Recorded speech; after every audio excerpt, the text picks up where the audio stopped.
नमस्कार, स्वागत है आपका। आप देख रहे हैं प्राइम टाइम एक्सक्लूसिव। मैं हूं आपके साथ आशा झा और आज देखिए जाति का ऑडिट किसे क्रेडिट। और यह सवाल इसलिए क्योंकि जातीय जनगणना का फैसला सामने आते ही इस पर क्रेडिट लेने की होड़ मच गई है। भारतीय राजनीति में जातीय गोलबंदी कितनी अहम हो चली है, इसका यह बिल्कुल नया उदाहरण हम देख रहे हैं। विपक्ष तो विपक्ष, एनडीए के सहयोगी भी इस क्रेडिट वॉर में कूद पड़े हैं। झुकती है दुनिया, झुकाने वाला चाहिए, नीतीश ने दिखाया, अब देश ने अपनाया, ऐसे तमाम स्लोगन्स के माध्यम से ऑडिट पर क्रेडिट रिपोर्ट सामने आने लगी है। इधर कांग्रेस ने एक और मांग उठा दी, हेडलाइन के साथ डेडलाइन भी बताए केंद्र सरकार, ये मांग कर डाली है। और इन सब के बीच बीजेपी ने कांग्रेस को मंडल आयोग की रिपोर्ट से लेकर राजीव गांधी तक की याद दिलाते हुए पिछड़ों के खिलाफ बताने में कोई कसर नहीं छोड़ी। तो ऐसे में आज समझिए किसे फायदा किसे नुकसान, मोदी सरकार का आखिर क्या है प्लान।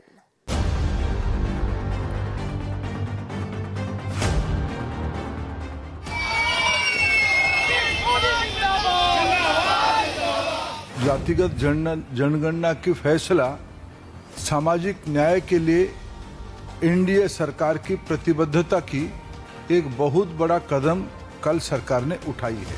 हेडलाइन तो दे दिया, पर डेडलाइन कहाँ है? हमने कहा था कि कास्ट सेंसस को हम करवा के छोड़ेंगे।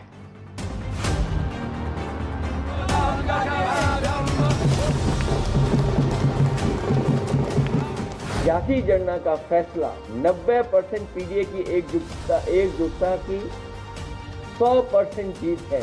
हर एक एजेंडा सरकार पीछे पीछे रहती है, लालू जी आरजेडी आगे आगे रहती है। हम लोग लोकसभा में ऑन रिकॉर्ड बोलते रहे, इसकी मांग करते रहे। आरजेडी के लोग कहां कब मांग करते रहे? तेजस्वी यादव जी 15 साल अवसर मिला था, क्यों नहीं बोल पाए थे? ये निर्णय तो जब बीजेपी सत्ता में थी तब हुई थी।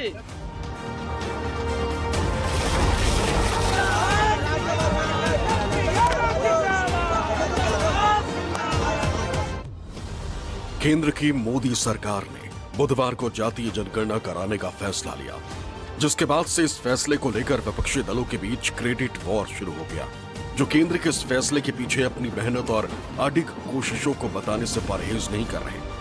क्रेडिट वॉर में तकरीबन आधा दर्जन राजनीतिक दल हैं। इनमें कांग्रेस, आरजेडी, जेडीयू और समाजवादी पार्टी है, जो केंद्र सरकार के फैसले को अपनी जीत बता रहे हैं। इसी क्रेडिट वॉर में सबने अपने अपने पोस्टर चस्पा भी करा दिए। सबसे पहले बात कांग्रेस की। जातिगत जनगणना के फैसले के बाद कांग्रेस दफ्तर के बाहर राहुल गांधी के पोस्टर लगाए गए, जिस पर लिखा है, झुकती है दुनिया, झुकाने वाला चाहिए। इतना ही नहीं, कहा था ना, मोदी जी को जाति जनगणना करवानी ही पड़ेगी, हम करवा कर रहेंगे। कांग्रेस दफ्तर के बाहर इन पोस्टर को श्रीनिवास बीवी ने लगवाया है। कांग्रेस दफ्तर के बाहर पोस्टर लगाया गया है अलग अलग, जिसमें आपको बताएं कि लिखा है, झुकती है दुनिया, झुकाने वाला चाहिए। वहीं राहुल गांधी संविधान की जो बुक है वो लेकर तस्वीरों में दिखाई पड़ रहे हैं। तो वह ऊपर की तरफ लिखा है, कहा था ना मोदी जी को जातिगत जनगणना करवानी ही पड़ेगी, हम करवा कर रहेंगे, ऐसा राहुल गांधी ने कहा था।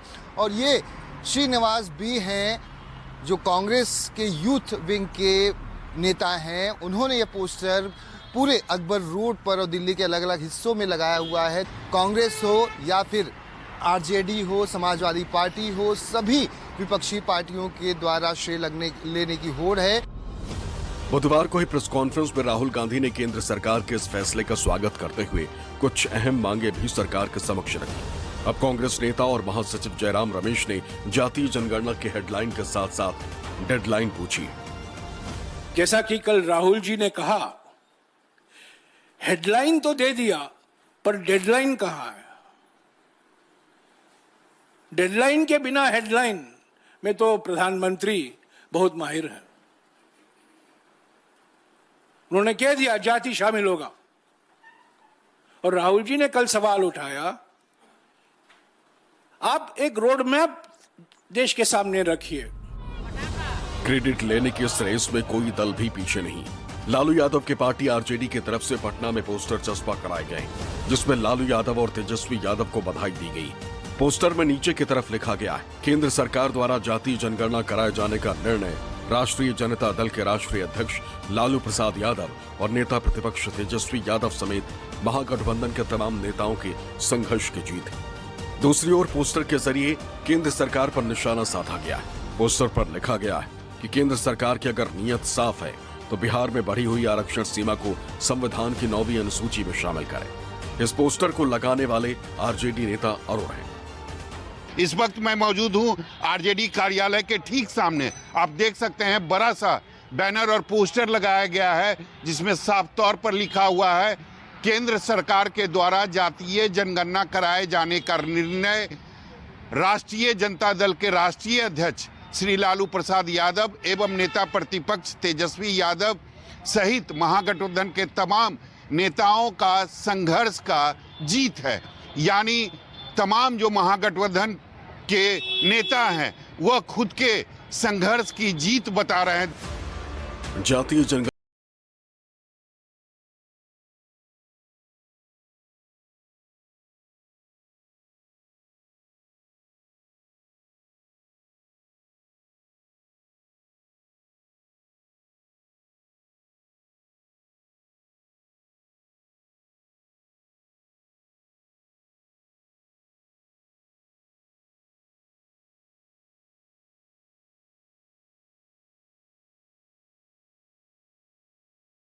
मामले में क्रेडिट लेने में जेडीयू भी पीछे नहीं। इसके अलावा अखिलेश ने भी हुंकार भरी।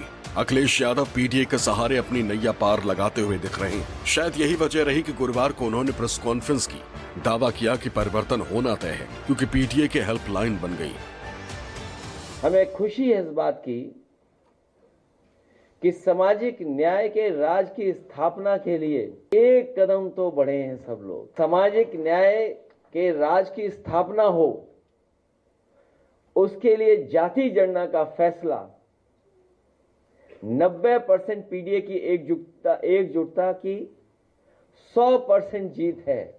हम सबके सम्मिलित दबाव से भाजपा सरकार मजबूरन ये निर्णय लेने को बाध्य हुई है। ये इंडिया की जीत हुई है। जातीय जनगणना में राजनीतिक दल अपने नफे नुकसान को देख रहे हैं। उधर बिहार चुनाव को लेकर बीजेपी नेता और बिहार के दोनों उप मुख्यमंत्रियों ने आरजेडी पर तंज कसा है। उप मुख्यमंत्री विजय कुमार सिन्हा ने दावा किया कि जातीय जनगणना से अब परिवार की जमीन खिसक गई। इस निर्णय पर विकास की गति बढ़ेगी, ऐसे परिवारवाद की जमींदारी का जमीन खिसकेगा। ये लोग ज्यादा दिन अब राजनीति नहीं कर पाएंगे। जब जमीन से जुड़े लोग आगे आ जाएंगे तो ये लोग सिर्फ भौकाल बनाता है, करनी कथनी में समरूपता नहीं है।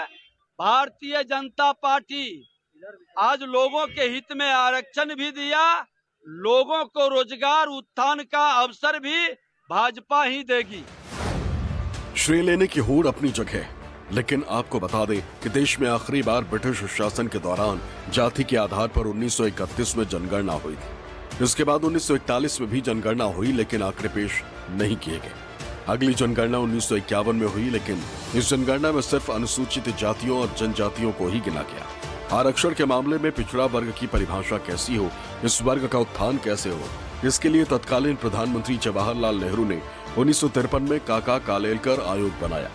काका कालेलकर आयोग ने 1931 की जनगणना को आधार मानकर पिछड़े वर्ग का हिसाब लगाया। इसके बाद मोरारजी देसाई की सरकार ने बीबी मंडल की अध्यक्षता में एक पिछड़ा आयोग बनाया। 1980 में मंडल आयोग ने अपनी रिपोर्ट दी, तब तक जनता पार्टी की सरकार जा चुकी थी। काका कालेलकर कमेटी की रिपोर्ट को लंबे समय तक या बिल्कुल सामने नहीं ले आने का निर्णय किसने किया था? तब भी जो फास्ट फैमिली आज घमंड से भरा हुआ अहंकार की बात कहता है, उन्हीं के हाथ में सिस्टम था। उनकी दादी तब की प्रधानमंत्री स्वर्गीय इंदिरा गांधी जी के हाथ में कमान थी। जब बीपी सिंह जी के नेतृत्व की सरकार मंडल कमीशन को लागू किया, तब भी भारतीय जनता पार्टी उस सरकार की समर्थक रही। उस समय की प्रधानमंत्री श्री राजीव गांधी जी की, पूर्व प्रधानमंत्री नेता प्रतिपक्ष श्री राजीव गांधी जी की क्या बयान था? उस वक्त मंडल आयोग ने 1931 की जनगणना के आधार पर ही ज्यादा पिछड़ी जातियों की पहचान की। कुल आबादी में 52% हिस्सेदारी पिछड़े वर्ग की मानी गई। मंडल आयोग की तरफ से यह भी कहा गया था कि पिछड़े वर्ग को सरकारी नौकरी और शिक्षण संस्थानों में 27% आरक्षण दिया जाए। हालांकि मंडल आयोग की सिफारिशों पर अगले 9 सालों तक कोई ध्यान नहीं दिया गया, लेकिन साल 1990 में वीपी सिंह की सरकार ने मंडल आयोग की उस सिफारिश को लागू कर दिया जिसमें पिछड़ा वर्ग के लिए 27% आरक्षण की मांग की गई थी। वीपी सिंह के इस फैसले के बाद जमकर बवाल हुआ, सवर्ण समाज आक्रोशित हो गया। मंडल कमीशन के खिलाफ देश भर में आंदोलन शुरू हो गए और मामला सुप्रीम कोर्ट पहुंच गया। इसके बाद बारी थी 1992 में इंदिरा साहनी के द्वारा दिए गए ऐतिहासिक फैसले की। उनके फैसले में रिजर्वेशन को सही माना गया, वो जायज़ था, लेकिन 50% की लिमिट तय कर दी गई। बात यही नहीं रुकी। इसके बाद तत्कालीन मानव संसाधन विकास मंत्री श्री अर्जुन सिंह ने मंडल कमीशन के दूसरे फैसले को भी लागू करने का फैसला लिया। इसके तहत सरकारी नौकरियों के अलावा सरकारी शिक्षण संस्थानों जैसे IIT, IIM, सरकारी यूनिवर्सिटीज और मेडिकल कॉलेजों में भी पिछड़ी जातियों को रिजर्वेशन देने पर मुहर लगा दी गई। लालू और पवार जैसे अपने सहयोगियों के दबाव में आकर मनमोहन सरकार को जातीय जनगणना पर विचार करना पड़ा। साल 2011 में जातीय जनगणना की शुरुआत की गई। हालांकि 2011 की जनगणना में जातीय आंकड़े सार्वजनिक नहीं किए गए। तब दावा ये किया गया कि आंकड़ों में गड़बड़ है, लेकिन इस बार जातीय जनगणना के लिए तैयारी की गई। जो पूरी तैयारी अब है वो ये है कि रजिस्ट्रार जनरल ऑफ इंडिया की तरफ से बहुत जल्द यानी 1-2 हफ्ते के अंदर ही देश भर के अधिकारियों को ट्रेनिंग के लिए बुलाया जाएगा और इस बार का जो जनगणना में कॉलम होगा उसमें लगभग 30 के आसपास सवाल पूछे जाएंगे, जिसमें ओबीसी का एक कॉलम जोड़ा जाएगा। उसमें उपजातियों का कॉलम होगा कि नहीं, इस पर अभी अंतिम फैसला नहीं हुआ है, लेकिन ये तय है कि जाति जनगणना होगी, जाति गणना की जाएगी जनगणना के साथ। इसके साथ ही अब जो एक ऑब्स्टेकल था जनगणना शुरू करने में वो खत्म हो गया है। डेडलाइन दिसंबर 2026 की होगी। शुरुआत भी 1-2 महीने के अंदर होने की पूरी उम्मीद है। कैमरामैन रफीक के साथ कुमार गौरव, न्यूज़ 24 दिल्ली। हालांकि ये भी जान लीजिए कि जातीय जनगणना पर ये जो क्रेडिट वॉर है ये दरअसल यूं ही नहीं छिड़ा, बल्कि इसके पीछे स्पष्ट मकसद है सियासी लाभ। राजनीति के लिहाज से जातीय जनगणना का नफा और नुकसान दोनों ही है और इसलिए दोनों पहलू को समझने की जरूरत है। तो पहले तो हम नफे की बात करते हैं। आज देखिए जातीय जनगणना के फायदे क्या क्या है। पहला तो वोट बैंक की रणनीति, ये सियासी पार्टियों के हिसाब से हम समझ रहे हैं। जातीय जनगणना से राजनीतिक दलों को विभिन्न जातियों की जनसंख्या, उनके सामाजिक आर्थिक स्थिति का डेटा मिल पाएगा। इससे वो विशेष जातियों और समूहों को टारगेट कर अपनी नीतियां उनका निर्माण कर सकते हैं, उन्हें बना सकते हैं। सामाजिक न्याय का दावा भी, राजनीतिक दल अपनी छवि मजबूत करने के लिए दावा कर सकते हैं कि वो सामाजिक समावेश और कमजोर वर्गों के उत्थान के लिए काम कर रहे हैं। तीसरा जो फायदा नजर आता है राजनीतिक पार्टियों को, चुनावी क्षेत्रों का प्रबंधन। जातीय जनसंख्या के आधार पर पार्टियों को टिकट बंटवारे और क्षेत्रीय रणनीति बनाने में आसानी होती है। वो उन उम्मीदवारों को चुन सकते हैं जो किसी क्षेत्र की प्रमुख जाति का प्रतिनिधित्व करते हों। साथ ही साथ नीति निर्माण में बहुत फायदेमंद होने वाला है और इस डेटा के आधार पर ऐसी नीतियां बनाई जा सकती हैं जो समाज के विभिन्न वर्गों की जरूरतों को पूरा करें, जिससे उनकी विश्वसनीयता में इजाफा हो। तो ये तो बात हुई राजनीतिक दलों के नजरिए से जातीय जनगणना के फायदों की, लेकिन इसके जितने फायदे उतने ही नुकसान भी हैं। कैसे, अब वो समझ लीजिए। इसके नुकसान क्या है देखिए। पहले तो सबसे खतरनाक जो नुकसान और बड़ा नुकसान हो सकता है, जातिवाद को बढ़ावा। जातीय जनगणना से समाज में जातिगत विभाजन और तनाव बढ़ने की संभावना से इनकार नहीं किया जा सकता। पार्टियां इसका इस्तेमाल करके जातियों को एक दूसरे के खिलाफ भड़का सकती हैं। सामाजिक ताने बाने पर सीधा असर इसका पड़ सकता है। यह बेहद डेंजरस हो सकता है। विरोधी दलों का हमला दूसरी बड़ी बात है, क्योंकि अगर जनगणना का डेटा विवादास्पद होता है या फिर इसका गलत इस्तेमाल होता है तो विरोधी दलों के हाथ में सीधा सीधा एक मुद्दा होगा और जाहिर तौर पर राजनीतिक तनाव को हवा इसके माध्यम से मिल सकती है। एक और असर हो सकता है राष्ट्रीय एकता पर। साफ तौर पर ज्यादा जातीय केंद्रित अगर राजनीति होगी तो इससे राष्ट्रीय एकता कमजोर पड़ सकती है और राजनीतिक दल इसकी आलोचना का शिकार हो सकते हैं।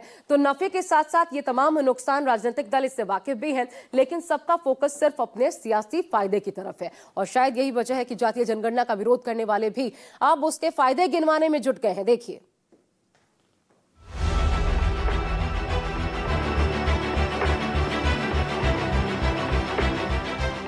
लालू जी बताए तो इसके लिए अपराधी कौन है? कांग्रेस पार्टी अपराधी है कि आप अपराधी हैं? 30 साल पहले जो आपने कानून बनाया, आदेश पारित किया, वो लागू ही नहीं हुआ। आज इनकी मजबूरी है, अब मजबूरी है, इन लोगों ने किया है, लेकिन विरोध इतने दिनों तक कौन कर रहा था? यानी सम्राट चौधरी का ये कहने का मतलब है कि हम ही लोग के एजेंडे पे वो काम कर रहे हैं। ये कांग्रेस पार्टी के पाप को भी धोने का काम किया है, नेहरू से लेकर के मनमोहन सिंह तक। ढोंग और पाखंड कांग्रेस का मूल चरित्र है। केंद्र सरकार के फैसले से पहले बीजेपी नेता जातीय जनगणना के नुकसान गिना रहे थे, लेकिन अब बाजी पूरी तरह से पलट गई। जातीय जनगणना के फैसले का क्रेडिट लेने में बीजेपी नेता भी किसी से पीछे नहीं। कोई इस फैसले को विपक्षी दलों के सपनों को पूरा करने वाला बता रहा है, तो कोई कांग्रेस को जातीय जनगणना विरोधी बताने पर तुला है। हमारे प्रभारी मंत्री सभी जो 21 मंत्री हैं, सभी जिले में जाकर इसके प्रेस कॉन्फ्रेंस भी करेंगे और इस देश में जितने लोग हैं, चाहे वो कांग्रेस पार्टी की सोनिया गांधी जी हो, राहुल गांधी जी हो, लालू प्रसाद जी हो और हम लोगों के मुख्यमंत्री आदरणीय नीतीश कुमार जी हो, सबके सपनों को पूरा करने का काम जातीय जनगणना करके आदरणीय प्रधानमंत्री जी ने किया है। ये कांग्रेस पार्टी के पाप को भी धोने का काम किया है, नेहरू से लेकर के मनमोहन सिंह तक। ये जो कांग्रेस का कार्यकाल रहा, उन्होंने जो गरीबों के प्रति, सामाजिक समरसता के प्रति जो पाप किया था, नरेंद्र मोदी ने जातीय जनगणना की स्वीकृति दे करके उस पाप को धोया है। कहेंगे पाप कैसा? 1952 में नेहरू जी ने काका कालेलकर आयोग को ठुकराया, इंदिरा जी ने ठुकराया मंडल आयोग को, राजीव गांधी ने ठुकराया। राहुल गांधी जातीय जनगणना पर मुखर होकर बोलते रहे, यहां तक कि संसद में भी उन्होंने इस मुद्दे को बार बार उठाया। लिहाजा अब केंद्र सरकार के फैसले पर कांग्रेस इसे अपनी जीत बता रही है और राहुल गांधी को महानायक के तौर पर पेश किया जा रहा है, जबकि एनडीए के सहयोगी दल कांग्रेस की इस खुशी पर सवाल खड़े कर रहे हैं। गुरुवार को प्रेस कॉन्फ्रेंस की और कांग्रेस को घेरने में कोई कसर नहीं छोड़ी।